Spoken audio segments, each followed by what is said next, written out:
My name's Clephane Hume. I've lived in Edinburgh all my life.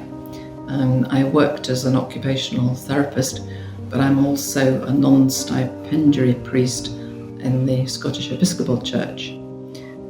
So I actually work not very far from the Nazareth Trust office on the corner of Prince Street and Lothian Road.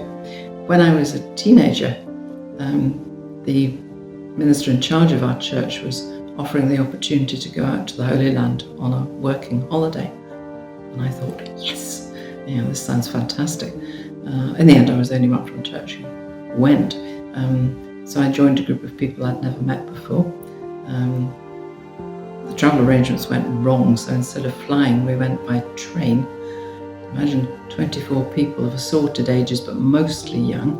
I was 18. We travelled out through Europe, and that in itself was really exciting. We got the train as far as Aleppo, and then by taxi to Damascus. So there we were, walking on the street called Straight, and all these names of things that had been in the Bible stories since childhood. That was wonderful.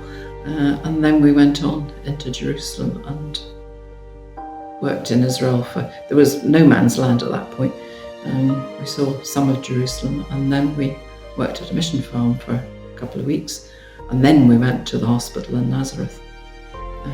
What we did was paint bedsteads, that was the girls, or darn blankets.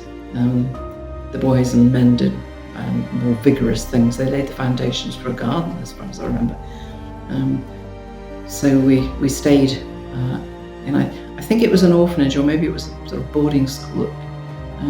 The kids weren't there in the summer, and that was on the top of the hill, so we walked up and down every day. And it took forever because people were always saying, come and have a coffee, come and see my new baby or whatever. And it was all so friendly, but just living in Nazareth was really, really special. The staff at the hospital came from all over the world, so that was an eye-opener.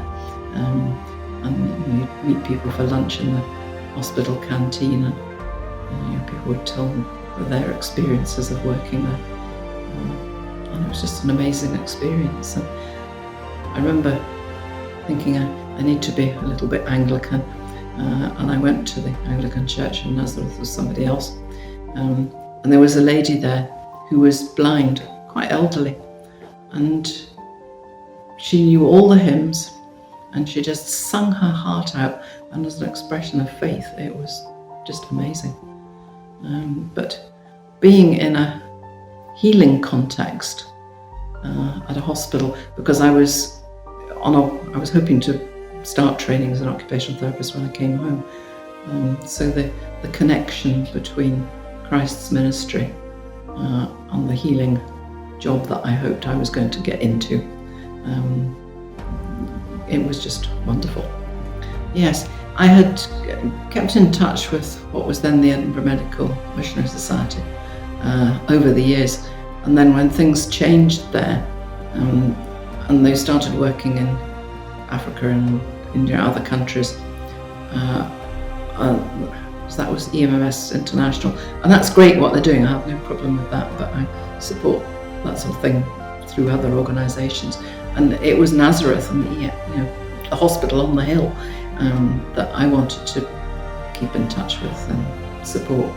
So I went that way, and I just sort of kept in touch. And then I remember going to the 150th, I think, a service at Greyfriars, and just sort of trying to keep a finger is putting it a bit strongly, but just to keep in touch with what's going on, because what the hospital does is, it's fantastic what's developing, and they treat everybody at the hospital, creed, colour, whatever, and that I think is really, really important.